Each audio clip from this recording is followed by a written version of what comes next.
Bismillahirrahmanirrahim. Assalamualaikum warahmatullahi wabarakatuh. Alhamdulillahi hamdan katsiran thayyiban mubarakan fihi wa mubarakan alaihi kama yuhibbu rabbuna wa yarda. Ashhadu an la ilaha illallah wahdahu la syarika lah wa ashhadu annahu amma ba'd. Ikhwatil kiram rahimani wa rahimakumullah. Salah satu dari makna nama Allah Jalla wa Ala Asy-Syakir Asy-Syakur, yudha'if lil mukhlisina a'malahum bighairi hisab. Allah Jalla wa Ala akan melipat gandakan kebaikan yang dilakukan oleh orang-orang yang tulus dan ikhlas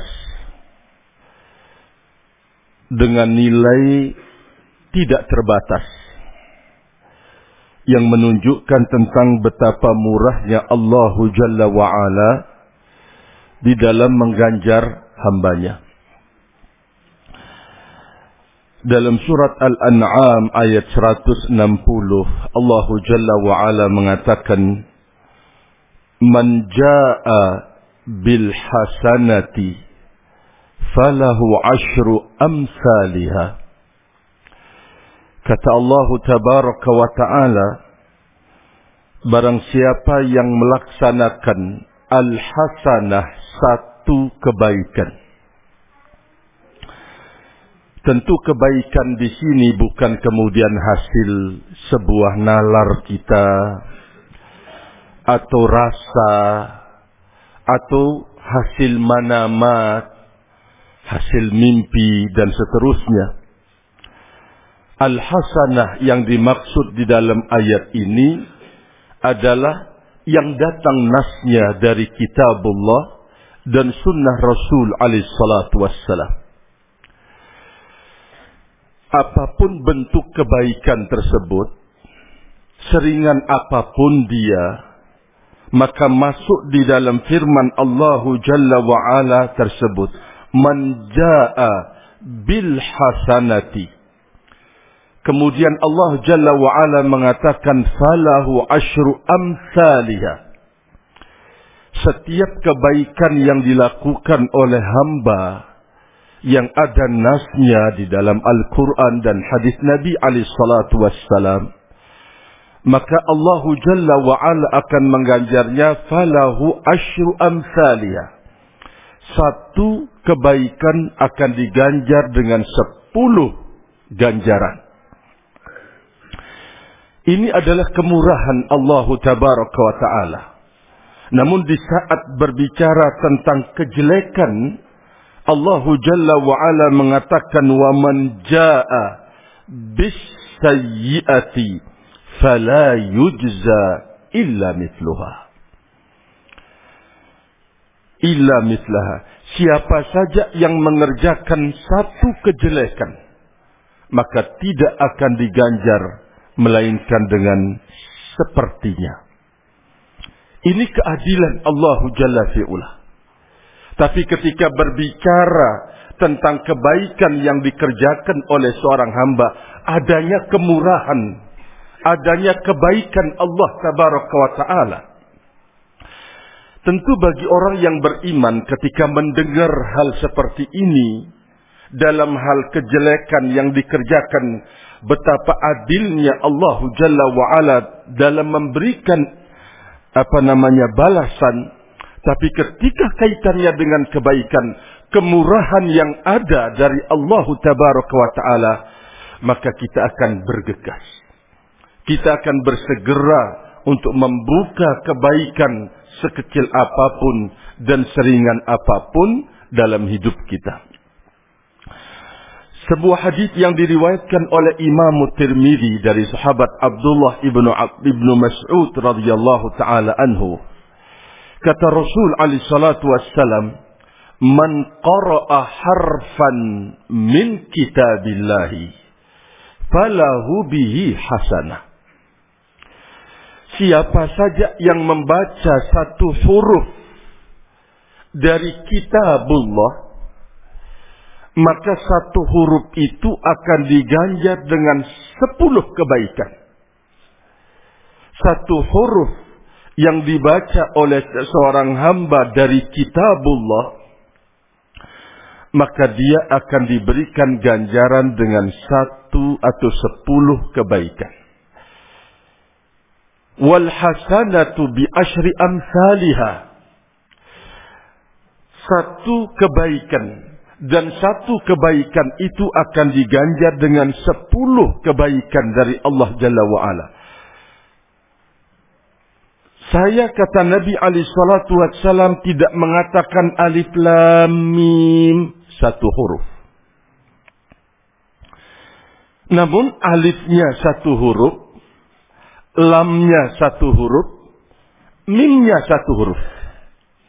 Ketika seseorang mengatakan alif lam mim, satu potongan ayat atau terdiri dari berapa huruf yang hanya Allah Jalla wa'ala yang mengerti maknanya, nun, alif, lam, ra, dan yang semisalnya, ternyata satu huruf yang ada pada alif, lam, mim adalah satu kebaikan. Dan setiap kebaikan itu akan diganjar dengan 10, kata Rasul alaihi salatu wassalam. Sekali lagi, dalam kebaikan yang diperintahkan oleh Allah, yang dianjurkan oleh Allah Jalla fi'ula, ternyata kemurahan Allah Jalla wa'ala padanya. Bahkan dalam riwayat Imam Al-Bukhari dan Imam Muslim dari sahabat Abdullah ibnu Abbas radhiyallahu taala anhu, Rasul mengatakan, qala Allah, Rasul sallallahu alaihi wasallam mengatakan, "Innallaha katabal hasanati was sayyiati." Allah Jalla wa Ala tetap akan memperhitungkan kebaikan-kebaikan yang dilakukan oleh hamba. Dan begitu juga tetap akan diperhitungkan kejelekan-kejelekan yang dilakukan oleh seorang hamba. Kita tahu ayat yang mengatakan dalam surat Al-Zalzalah, "Faman ya'mal mithqala dzarratin khairan yarah, wa man ya'mal mithqala dzarratin syarran yarah." Semuanya akan dilihat, barakallahu fikum. Kebaikan yang diukir, dilaksanakan, kejelekan yang dikerjakan, semuanya akan dilihat di hadapan Allah Tabaraka wa Ta'ala. Allah Subhanahu wa Ta'ala akan memperhitungkan semua kebaikan yang dikerjakan dan setiap kejelekan yang diperbuat oleh seorang hamba.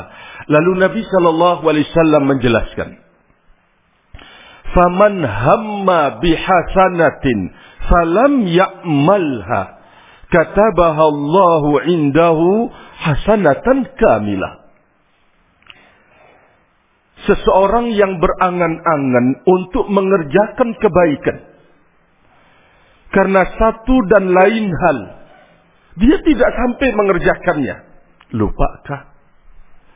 Atau mungkin karena ada sesuatu yang lebih darurat yang dia harus kerjakan, sesuatu mafsadah yang akan terjadi, barakallahu fikum, dia tidak jadi mengerjakannya. Akankah niatnya itu dianggap nihil nilainya oleh Allah Jalla fi'ula? Ataukah akan diganjar oleh Allah Tabaraka wa Ta'ala?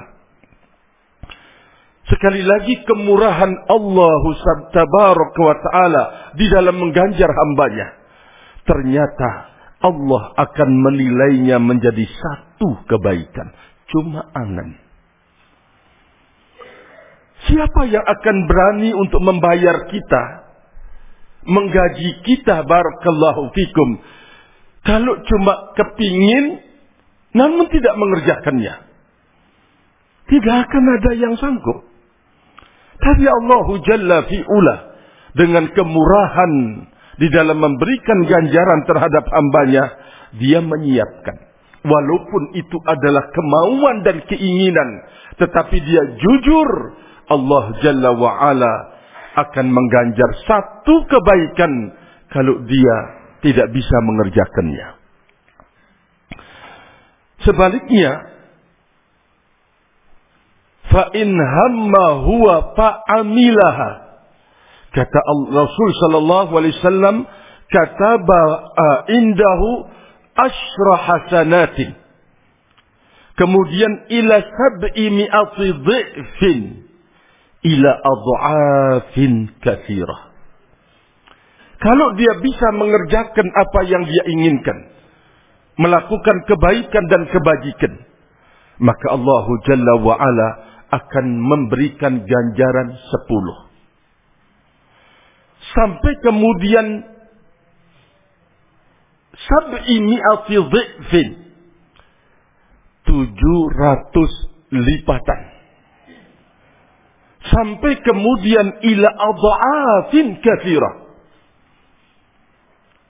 sampai kepada lipatan yang tidak terbilang dan tidak terhitung.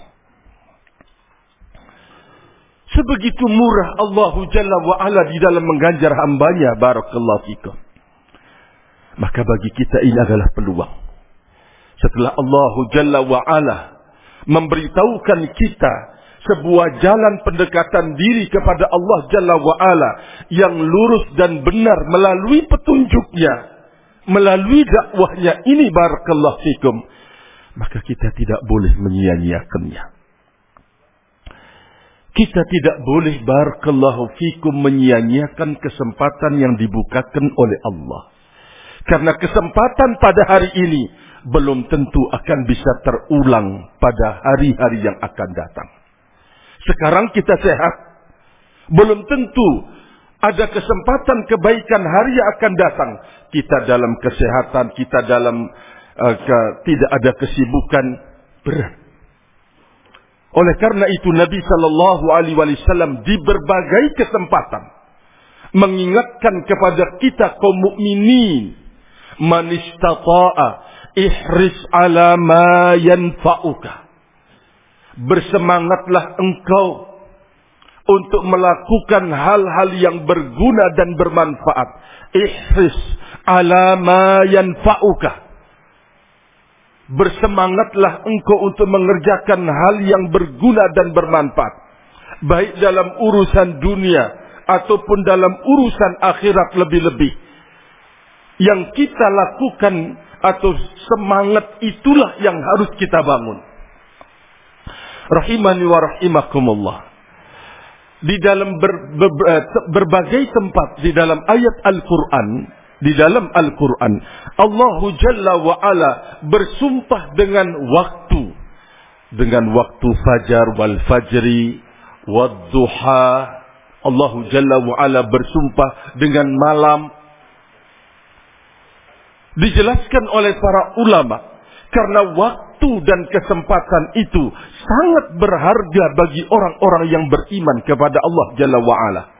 Dengan waktu dia akan bisa meraup segala bentuk keuntungan hidup. Dan juga dengan waktu dia bisa akan melakukan sesuatu yang memudaratkannya. Karena pentingnya Allah Jalla wa'ala bersumpah dengan waktu. Wal asri, demi masa. Wad duha wasyamsi waduhaha. Wal fajri, untuk mengingatkan rahimani wa rahimakumullahu jami'an. Di berbagai ayat juga Allah Jalla wa'ala memerintahkan kita, barakallahu fikum, untuk bergegas. Wasari'u fastabikul khairat, berlomba-lombalah kalian. Wabadiru, kata Nabi alaihi salatu wassalam, bersegeralah kalian. Tidak boleh menunda di saat Allah Jalla wa'ala memberikan kesempatan. Barakallahu fikum. Rahimani wa rahimakumullah. Oleh karena itu Umar ibn al-Khattab, sahabat Abdullah ibnu Umar radhiyallahu taala anhu bercerita, akhadha Rasulullah sallallahu alaihi wasallam bimankibai. Rasul memegang pundakku, kata beliau. Ya, tentu ini adalah salah satu metode barakallahu fikum yang diajarkan oleh Nabi alaihi salatu wassalam ketika memberikan sesuatu wejangan ilmu, didahulukan oleh pendekatan person. Melakukan hal-hal yang dengannya itu akan gampang dan mudah dicerna nasihatnya. Pendekatan pribadi barakallahu fikum. Abdullah bin Umar bercerita, Rasul sallallahu alaihi wasallam memegang pundakku. Ya, terkadang di kesempatan lain Nabi sallallahu alaihi wasallam membonceng. Ya, antum bisa bayangkan seseorang dibonceng oleh Nabi alaihi salatu wassalam. Ini sebuah metode ahibbati fillah untuk kita menyampaikan sesuatu. Terkadang kan menyampaikan sesuatu itu dengan tegang, apalagi terhadap anak kita kan. Anak kita bermasalah, ini itu. Ya, kita dudukkan, kita ber. Sementara kita tidak menempuh langkah yang dilakukan oleh Nabi alaihi salatu wassalam. Pendekatan person, didekatkan dulu, bagaimana menghibur dia, barakallahu fikum, diajak jalan kemana, dibonceng. Dan itu Nabi alaihi salatu wassalam, termasuk salah satu di antaranya yang disebutkan oleh sahabat Abdullah ibnu Umar radhiyallahu taala anhu, akhadha bimankibai. Rasulullah sallallahu alaihi wasallam memegang pundakku. Lalu kemudian menitipkan. Kata Rasul alaihi salatu wassalam kepada sahabat Abdullah ibn Umar radhiyallahu taala anhu, kun fid dunya ka'annaka gharibun aw 'abiru sabilih. Abdullah bin Umar, sampeyan di dunia ini jadilah Anda sebagai orang yang asing, gharib. Apa kira-kira maksud dari Nabi sallallahu alaihi wasallam menjadi orang yang asing? Ya tentu kan kalau orang yang tinggal di tempat keasingan, ya tidak berpikir akan bisa lama-lama di situ. Dia akan segera ingin balik barakallahu fikum, atau ingin melakukan perjalanan kepada tujuannya. Atau makna yang kedua, atau nasihat yang kedua, atau Anda seperti orang yang sedang melakukan safar, menelusuri perjalanan. Mampir di sebuah pohon, duduk karena lelah, capek, panas, dan seterusnya. Ya tentu dia tidak akan berpikir untuk kemudian selama-lamanya dalam perteduhannya. Dia ingin segera berangkat. Jadilah Anda di dunia ini seperti itu. Maksudnya sampean ini punya tujuan hidup, yaitu menuju akhiratnya Allah Jalla wa'ala. Dunia ini adalah tempat Anda mampir, bekerja, berbuat. Jadikanlah dia sebagai tempat berladang, jangan menjadikannya sebagai tujuan. Nah, Abdullah ibnu Umar radhiyallahu ta'ala anhu yang dititipkan pesan seperti ini, beliau kemudian memahami dari pesan Nabi alaihi salatu wassalam, kemudian memberikan nasihat. Kata beliau, idza amsayta fala tantadhiris sabah. Kalau Anda berada di sore hari, ada amal kebajikan, ada amal kesolehan yang Anda kerjakan. Banyak hal kebaikan, kesempatan yang diberikan di sore hari. Kata Abdullah ibnu Umar radhiyallahu ta'ala anhu, jangan Anda menundanya sampai datang waktu pagi. Banyak hal kan yang akan terjadi. Walaupun ya akhi ana beristirahat, ya belum tentu nyawa kita kembali ke jasad ini. Bisa kemudian hilang, tidak sempat mengerjakannya. Atau bangun-bangun kemudian kok terasa meriang. Tidak sempat mengerjakan. Banyak hal yang akan terjadi. Ketika ada peluang, jangan ditunda-tunda. Wa idza asbahta fala tantadiril masa. Kalau engkau berada di waktu pagi, bisa mengerjakan banyak hal dari kebaikan, barakallahu fikum, jangan menunda-nunda nanti sore. Karena ini hidup. Kita tidak pernah tahu apa yang akan terjadi di depan. Tidak pernah tahu, barakallahu fikum. Walaupun kita bisa berbuat banyak hal dengan dalam banyak kesempatan, kita sudah membuktikannya. Tapi pada hari ini, di pagi hari, kita tidak pernah tahu apa yang akan terjadi sampai sorenya. Wa idza asbahta fala tantadhiril masa. Wa khudh min sihhatika limaradika wa min hayatika limautika. Ambil masa sehatmu, kesempatan sehat yang diberikan oleh Allah Jalla wa'ala. Ambil, manfaatkan dan gunakan sebelum sakit datang dan kehidupan sebelum kematian itu menjemput. Abdullah ibn Umar radhiyallahu ta'ala anhu memahami hal itu, barakallahu fikum. Kita telah membuktikan semuanya ini. Dan kalau kita menunda, ada saja persoalan. Ada saja masalah datang. Sehingga kita tidak bisa menyelesaikannya, barakallahu fikum. Nah, disinilah letaknya kita orang-orang yang beriman kepada Allah Jalla wa'ala. Dalam setiap saat selalu dalam kondisi yaqdhah. Yaqdhah itu adalah berjaga-jaga. Ketika ada kesempatan, ada peluang, yang itu adalah kebaikan, dia segera mengerjakannya di saat peluang itu ada. Di saat kesempatan itu ada. Di saat dia bisa dan kuat mengerjakannya, dia segera rahimani wa rahimakumullahu jami'an.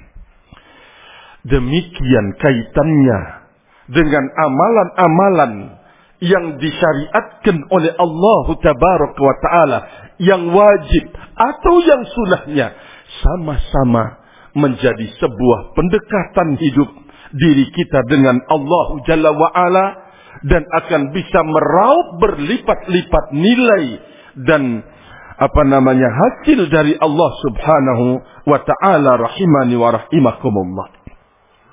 Termasuk dari makna yang dikandung nama Allah Jalla wa'ala Asy-Syakir, Asy-Syakur, disebutkan oleh As-Sa'di rahimahullah, wa man taqarraba ilaihi bi syai'in minal a'malis salihati taqarraballahu minhu aktsar. Siapa saja yang melakukan pendekatan diri kepada Allah Jalla wa'ala dengan sekecil apapun dari amalan-amalan itu, amalan kesolehan, Allah Jalla wa'ala akan mendekatkan dirinya dengan lebih baik dari itu. Mari kita dengarkan apa yang disebutkan oleh Nabi sallallahu alaihi wasallam dalam hadis qudsi yang dikeluarkan oleh Al-Imam Al-Bukhari dan Imam Muslim dari sahabat Abu Hurairah radhiyallahu taala anhu. Kata Nabi sallallahu alaihi wasallam, yaqulullahu ta'ala, Allah berfirman, ana inda dhanni 'abdi bi. Saya ini ada dalam sangkaan dan dugaan hambaku. Wa ana ma'ahu idza dzakarani. Dan aku akan selalu bersamanya apabila dia selalu ingat kepadaku. Coba. Wa ana ma'ahu idza dzakarani. Fa in dzakarani fi nafsihi dzakartuhu fi nafsi. Kalau dia mengingat aku pada dirinya, maka aku akan mengingat dia pada diriku. Ini kan imbalan dari Allah Jalla fi'ula. Kemurahan Allah Jalla wa'ala. Dan tidak menyia-nyiakan kebaikan sekecil apapun yang dilakukan oleh hambanya. Padahal kita seorang hamba tidak akan pernah sanggup mengerjakan kebaikan itu tanpa bantuan dan pertolongan dari Allah Jalla wa'ala. Maka sadarlah kita bahwa perintah untuk kita beribadah, perintah untuk kita melaksanakan ketaatan dan perintah-perintahnya murni buat manusia itu sendiri. Tidak ada kepentingannya buat Allah Tabaraka wa Ta'ala. Tidak ada kebutuhan Allah Jalla wa'ala dari ketaatan hamba-hambanya, dari kebajikan hambanya, dari kesolehan hamba-hambanya, dari ketakwaan hamba itu. Tidak ada kebutuhan dan kepentingan Allah Jalla wa'ala padanya. Murni akan kembali kepada hamba itu sendiri. Padahal setiap kebajikan yang dikerjakan, ketaatan yang dilakukan oleh hamba, itu kan atas bantuan dan pertolongan dari Allah. Setelah itu, semua nilai pada bantuan dan pertolongannya akan dikembalikan kepada hamba itu. Bukankah ini kemurahan Allahu Jalla fi'ula? Namun kan hamba inilah terkadang barakallahu fikum yang tidak memahami dirinya, sehingga dia tidak paham tentang Allahu Jalla wa'ala. Dalam hadis yang diriwayatkan dengan riwayat yang lemah, kata Imam Ibnul Qayyim rahimahullah, tapi maknanya adalah benar. Man 'arafa nafsahu faqad 'arafa rabbahu. Siapa saja yang mengenali dirinya, maka dia akan mengenali Rabb-nya. Ini yang kita tidak pernah tahu, barakallahu fikum. Terkadang kan ibadah itu hanya sebatas sebuah kewajiban. Sebatas itu, barakallahu fikum, yang dipahami. Padahal kalau kita mau kaji secara dalam, kita akan menemukan ternyata ibadah itu adalah sebuah nikmat besar dari Allah Tabaraka wa Ta'ala. Gambarannya bagaimana? Tadi kita sebutkan. Kita diperintahkan, pertama, kita diciptakan oleh Allah Jalla fi'ula. Setelah itu segala kebutuhan dalam penciptaan kita disiapkan oleh Allah Tabaraka wa Ta'ala. Setelah itu Allah perintahkan kita untuk beribadah. Semua yang kita butuhkan dalam pengabdian sudah dipersiapkan oleh Allah Tabaraka wa Ta'ala.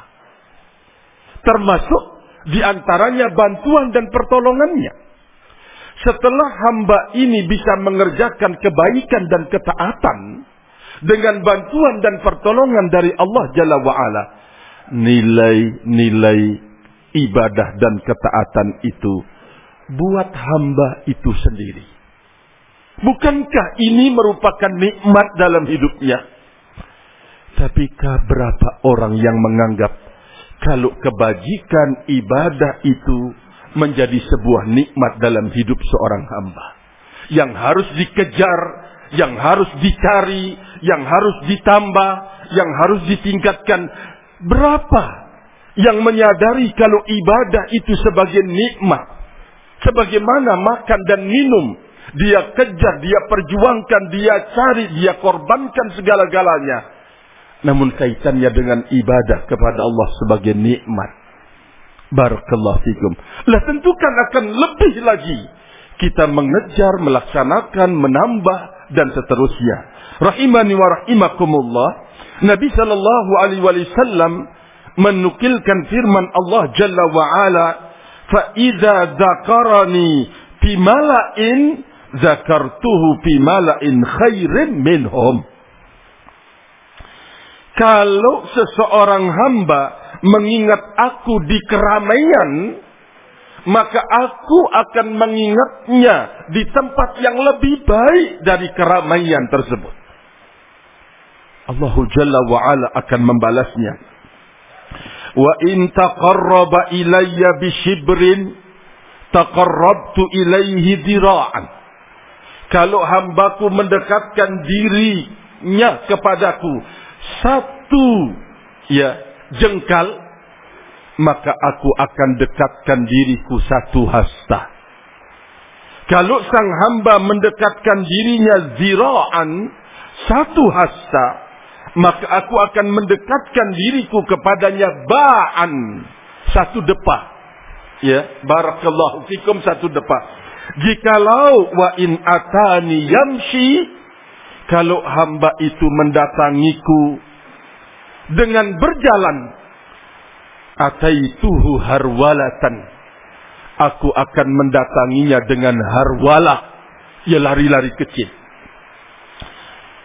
Ini kemurahan Allah tabaraka wa ta'ala dalam menggajar hambanya. Maka oleh karena itu, barakallahu fikum, di saat kita mendengar hal-hal yang seperti ini kan, kita harus, barakallahu fikum, punya kesiapan. Karena kalau kita menyia-nyiakan satu kesempatan, tidak akan ada yang mengambil kesempatan itu kecuali musuh kita.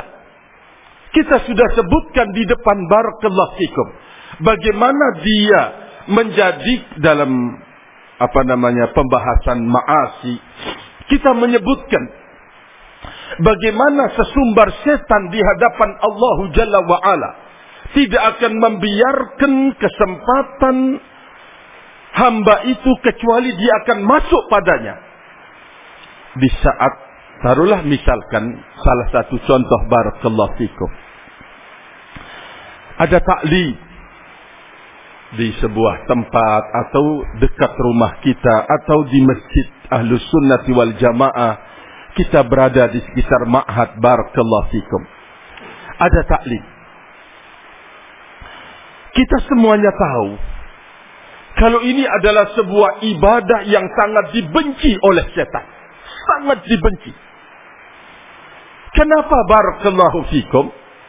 Karena Nabi SAW telah menyebutkan, majtama'a qaumun fi baitin min buyutillah yatluna kitab Allah wa yatadarasunahu bainahum illa nazalat alaihimus sakinah wa ghasyiyatuhumur rahmah wa haffat alaihimul malaikah wa zakarahumullahu fi man indahu. 4 disebutkan oleh Ar-Rasul alaihi salatu wassalam nilai keutamaan yang didapatkan di dalam majlis itu. 1, Allah turunkan sakinah, ketenangan dan ketenteraman. Setan diusir dari ketenangan dan ketenteraman hidup oleh Allah Jalla wa'ala karena dosanya. Wa ghasyiyatuhumur rahmah, dikelilingi, diliputi oleh rahmatnya Allah. Setan telah terusir dari rahmat Allah. Wa haffathumul malaikah, malaikat mengelilinginya, malaikat musuhnya, barakallahu fikum. Kemudian Allah akan menyebutnya, memposisikannya pada posisi yang terhormat. Iblis sudah terusir dari semuanya itu, barakallahu fikum. Kita sering menemukan, maaf, ada saja kesibukannya. Terkadang, barakallahu fikum, udurnya banyak. Tapi ketika ada undangan olahraga, kemudian makan bersama, misalkan mau pergi reuni ini, tidak ada alasannya. Tapi ketika mendatangi majelis ilmu, itulah pertarungan hidup, barakallahu fikum, yang setiap saat kita harus sadar, kalau kesempatan untuk melakukan kebaikan kita tidak manfaatkan, maka lawan kitalah yang akan menggunakan dan memanfaatkannya, ahibati fillah. Dia mengintai selalu, barakallahu fikum. Dia kemudian terus memperhatikan kapan dia akan bisa masuk kepada kita. Terkadang kan seseorang taklim sedang berlangsung, di rumahnya tidak ada kegiatan. Ya bahkan dia santai duduk dengan HP-nya, taklim barakallahu fikum sedang berlangsung. Ini salah satu sebuah kebaikan yang dibukakan oleh Allah Jalla wa'ala. Kita tidak segera menyambutnya dan mendatanginya, rahimani wa rahimakum. Ya akhi, ana bisa mendengar lewat media kok. Ya saya mendengar dari rumah, saya mendengar lewat radio. Padahal ada kesempatan untuk dia mendatangi majelis itu. Banyak hal yang itu tidak akan lepas dari permainan setan terhadap diri kita sendiri. Rahimani wa rahimakumullah. Artinya bahwa kita dengan tuntunan agama ini diperintahkan untuk selalu memiliki kesiapan dan mementingkan kebaikan yang dibukakan oleh Allah Jalla wa'ala di dalam hidup kita, rahimani wa rahimakumullah jami'an. Oleh karena itu, barakallahu fikum, masuk di dalam amalan-amalan yang itu akan mendekatkan diri kepada Allah Jalla wa'ala dan akan mendekatkan segala kebaikan dari Allah dalam hidup kita, yang kita harapkan bantuannya, pertolongannya, kemudahan dari Allah Jalla wa'ala. Kita menggantungkan segala bentuk harapan, barakallahu fikum, yaitu amalan-amalan yang sifatnya nawafil. Lah kalau kita mulai berangkat misalkan dari rawatib, ya, 4 rakaat sebelum sholat zuhur, 2 rakaat setelahnya sudah 6. 2 rakaat setelah sholat maghrib, 2 rakaat setelah sholat isya, 2 rakaat sebelum sholat fajar, 12. Disebutkan oleh Nabi Sallallahu Alaihi Wasallam dalam pertemuan yang telah lewat, yang mengerjakannya banallahu lahu baitan, ay bunya lahu bait, akan dibangunkan rumah di dalam surga, kata Rasul alaihi salatu wassalam. Bagaimana 4 rakaat sebelum sholat asar, barakallahu fikum? Apakah dia termasuk dalam sunnah rawatib qabla al-asar? Ternyata para ulama menyebutkan itu bukan sholat sunnah rawatib, tetapi itu adalah nawafil, sholat sunnah, barakallahu fikum, sebagaimana yang lain. Tetapi dia tidak dimasukkan dalam sholat sunnah rawatib qabla al-asar, 4 rakaat, rahimani wa rahimakumullah. Ini yang disebutkan oleh Imam Ibnu Baz rahimahullahu ta'ala, bahwa itu bukan termasuk, barakallahu fikum, di dalam sholat sunnah ratibah, 4 rakaat sebelum sholat asar, rahimani wa rahimakumullahu jami'an. Ada beberapa kaidah yang disebutkan oleh para ulama yang mari kita kaji, camkan baik-baik, terkait dengan mengerjakan amalan-amalan sunnah tersebut, yang sifatnya nawafil atau sunnah yang ada tuntunannya dari Nabi kita Muhammad sallallahu alaihi wasallam. Kaidah yang pertama, barakallahu fikum, yaitu tabyin, menghidupkan sunnah itu walau tarakahan nas. Orang-orang tidak mengerjakannya, tetapi kita menemukan bahwa itu adalah sunnah Nabi alaihi salatu wassalam, ada tuntunannya dari Nabi alaihi salatu wassalam, maka kita dituntut untuk kemudian mengerjakannya. Rahimani wa rahimakumullahu jami'an. Nah, dimasukkan oleh mereka dalam hadis Nabi alaihi salatu wassalam yang menjelaskan, inna min waraikum ayyamas sabar, al-mutamassiku bidinihi kal-qabidhi alal jamar. Kita berusaha untuk menghidupkan sunnah-sunnah Nabi alaihi salatu wassalam. Karena ketika satu sunnah dihidupkan, tuntunan Nabi SAW dihidupkan, maka di saat itu pula kebid'ahan akan barakallahu fikum terkubur. Ini satu, bahwa kita harus berupaya untuk menghidupkan tuntunan-tuntunan Nabi, sunnah-sunnah Rasul SAW yang ditinggalkan oleh banyak orang. Ini satu. Kaidah yang kedua adalah tabyin. Kita berusaha menjelaskan sunnah tersebut. Kalau ini sunnah dari Nabi SAW. Tapi ingat barakallahu fikum, tidak boleh ketika kita menjelaskan sunnah Rasul SAW sampai kemudian terjadi mukhasamah.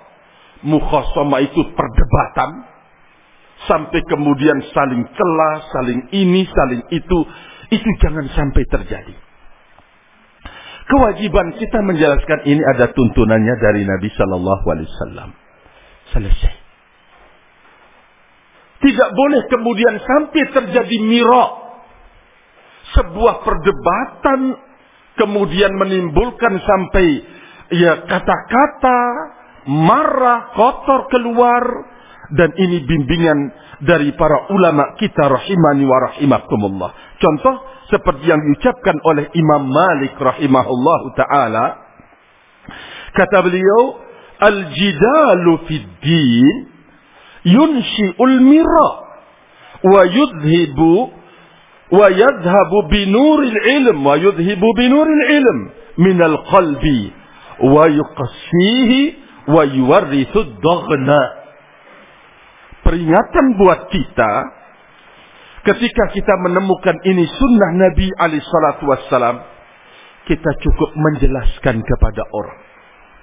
Tidak boleh kita ketika dia istilahnya itu menolak, kemudian kita ngeyel. Atau dia membantah, kita juga ikut membantah. Jangan sampai ketika kita ingin menghidupkan satu sunnah Nabi SAW, kaitannya sekali lagi yang mustahab, yang nazilah, bukan yang itu hukumnya wajib. Ini kalau dikerjakan mendapat pahala, kalau ditinggalkan tidak berdosa. Ini yang dibahas dengan kaidah ini. Anda cukup menjelaskan kepada seseorang. Tidak sampai kemudian melakukan mira', perdebatan barakallahu fikum. Karena berdebat seperti ini akan menghilangkan cahaya dari ilmu, mengeraskan hati, dan juga akan menimbulkan doghan, kebencian di dalam hati. Rahimani wa rahimakumullah. Al-Imam Ahmad rahimahullahu ta'ala mengatakan, akhbir bis sunnati wa la tukhasim 'alaiha. Anda beritahukan tentang sunnah Nabi SAW. Namun Anda tidak boleh tukhasim, yaitu berdebat dengan dia. Jelaskan. Ya tafadhal, sampeyan mau nerima atau tidak, barakallahu fikum, silahkan. Ya, wala tukhasim. Anda jangan sampai berdebat. Al-Haytham bin Jamil, muridnya Al-Imam Malik rahimahullahu ta'ala, yaqul, dia bercerita.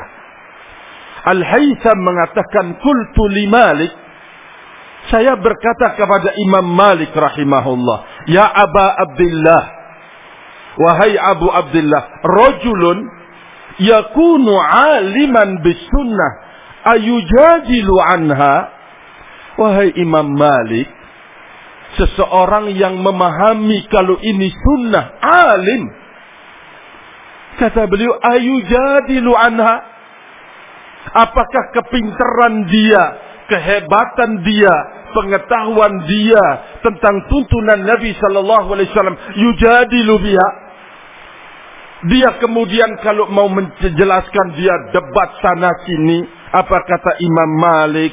Qala la. Jangan. Walakin yukhbiru bis sunnati, fa in qubilat minhu wa illa sakata. Jangan. Namun yang dia lakukan adalah dia jelaskan, kalau diterima fabiha wa ni'mah, sebuah kenikmatan. Kalau kemudian dia tidak menerima, sakat, diam. Coba. Ini sebuah tuntunan dan bimbingan, barakallahu fikum. Untuk kemudian jangan sampai kita dengan jiwa ngeyel menyampaikan tuntunan, ya akhi, ini tuntunan, ya itu kan sunnah. Iya, walaupun sunnah, ini kan berpahala, kita harus dek. Ini jangan dilakukan, barakallahu fikum. Cukup dia menjelaskan kalau itu adalah tuntunan dari Nabi sallallahu alaihi wasallam, setelah itu selesai.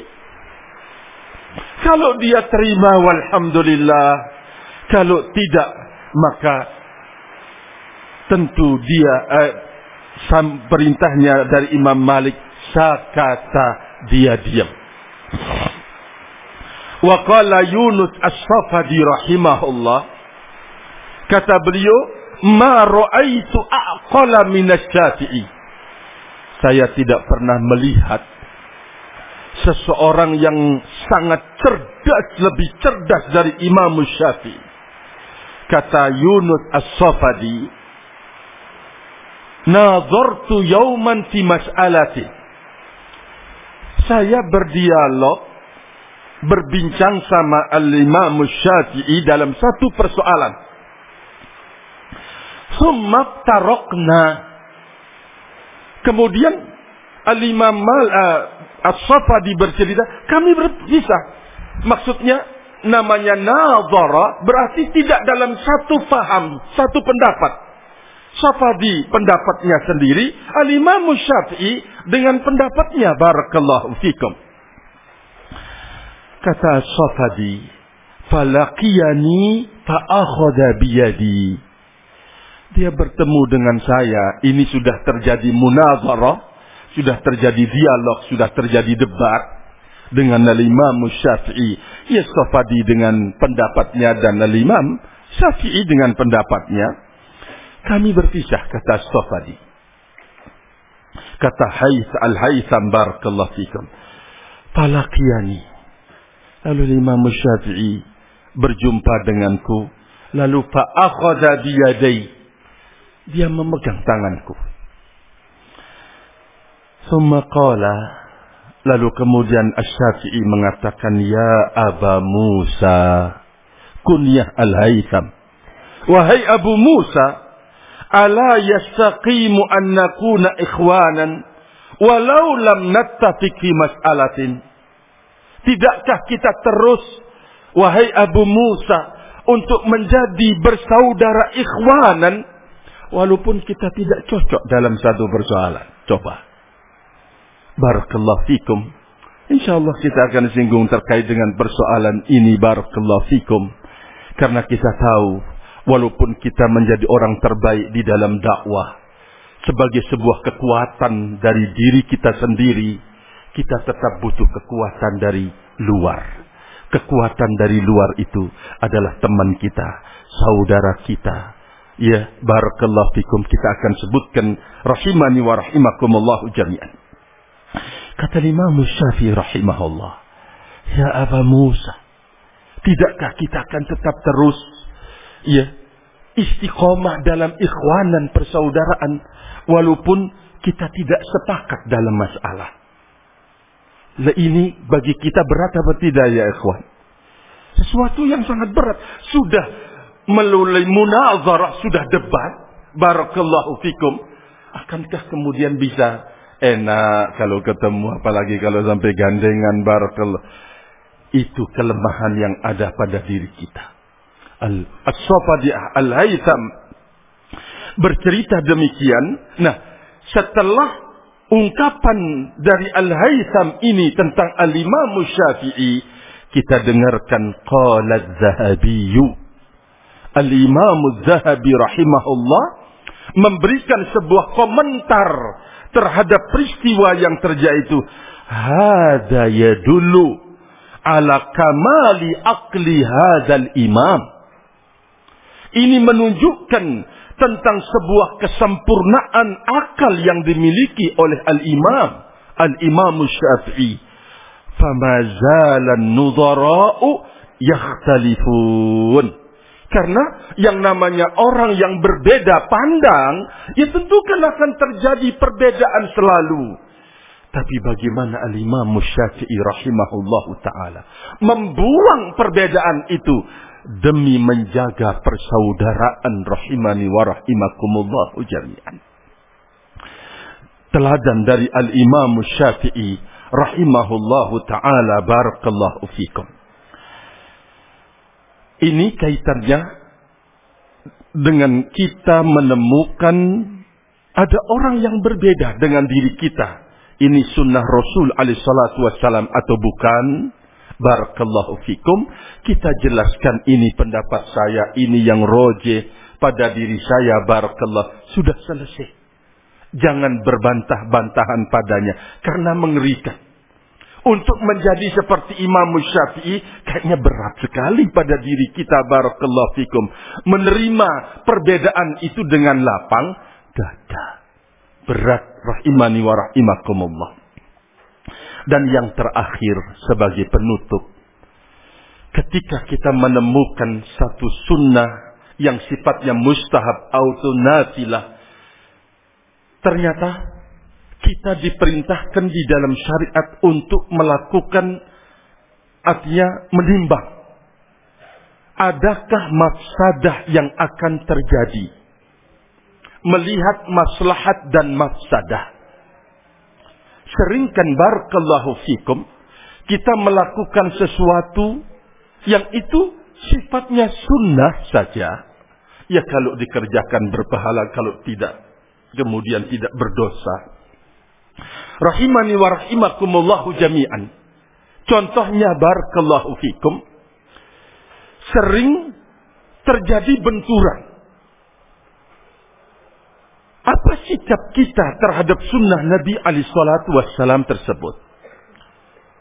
Kaidah inilah yang kemudian diangkat ketika Nabi alaihi salatu wassalam menghindar dari mafsadah terhadap sesuatu yang itu menjadi tuntunan. Contohnya ketika membangun Ka'bah. Nabi sallallahu alaihi wasallam ingin mengembalikan Ka'bah itu sebagaimana ya barakallahu fikum pada awalnya. Rahimani wa rahimakumullahu jami'an. Tapi sudah terjadi. Berlangsung barakallahu fikum. Ya sunnah. Rahimani wa rahimakumullah. Ditinggalkan oleh Nabi sallallahu alaihi wasallam demi menjaga mafsadah yang akan terjadi. Demi barakallahu fikum menjaga mafsadah yang akan terjadi, yang akan timbul. Rahimani wa rahimakumullahu jami'an. Sampai Al-Imam Al-Hafidh Ibnu Hajar rahimahullah memberikan sebuah faedah terhadap peristiwa pembangunan Ka'bah itu. Ia tetap dibangun sesuai dengan apa yang dimaukan di saat itu. Ya walaupun tidak sesuai dengan awalnya. Kata beliau, tarkul maslahati li amnil wuku fil mafsadah. Meninggalkan sebuah kemaslahatan untuk menghindar dari mafsadah yang akan terjadi, rahimani wa rahimakumullah. Sampai juga beliau contohkan, rahimani wa rahimakumullah, di saat barakallahu fikum kita ditunjuk menjadi imam tarulah. Di masjid itu seseorang membaca bismillah dengan jahar. Masyarakat biasa, barakallahu fikum. Kita berpendapat bahwa yang rojih itu adalah dengan sir, misalkan. Suatu saat kita ditunjuk, barakallahu fikum, rahimani wa rahimakumullah. Disinilah letaknya kita menimbang maslahat dan mafsadah tersebut. Kalau mereka melihat kita dipercaya, barakallahu fikum, dan mereka ada peluang untuk kemudian kita membangun sebuah dakwah di tempat itu, kan kita membimbing dengan berlahan-lahan, kita meninggalkan sesuatu yang mungkin itu rajih di sisi kita, barakallahu fikum, untuk melaksanakan. Karena ada yang berpendapat demikian, kita bisa mengerjakannya, rahimani wa rahimakumullahu jamaah. Itu salah satu contoh yang diambil, barakallahu fikum. Tidak kemudian kita bertahan, wis apapun terjadi, mau diusirkah, mau tidak diberikan kesempatankah, kita tidak memikir ke arah itu. Oleh tentu ini adalah kekeliruan, rahimani wa rahimakumullahu jami'an. Ini adalah salah satu contoh dalam kaidah barakallahu fikum, menghidupkan satu sunnah Nabi alaihi salatu wassalam yang mustahab hukumnya atau nafilah, rahimani wa rahimakumullah. Dan terlalu banyak tentunya tuntunan-tuntunan sunnah yang hukumnya itu adalah mustahab, ya salat duha, qiyamul lail, kemudian salat witir, puasa, barakallahu fikum. Bagi ikhwanuna yang diberikan kemampuan untuk mengerjakan dan kemudahan, ya tidak boleh kita menyia-nyiakannya, rahimani wa rahimakumullah. Karena satu kebaikan walaupun itu mustahab, itu adalah pembentukan diri kita untuk mendekatkan diri kepada Allah Jalla wa Ala. Wallahu ta'ala a'lam bis-shawab. Wallahu ta'ala a'lam bis-shawab. Mungkin ini yang bisa saya sampaikan pada kesempatan kali ini. Semohon maaf atas segala kekurangan. Wa akhiru da'wana anil hamdulillah. Subhanakallahumma bihamdika asyhadu an la ilaha illa anta astaghfiruka wa atubu ilaik. Wassalamualaikum warahmatullahi wabarakatuh.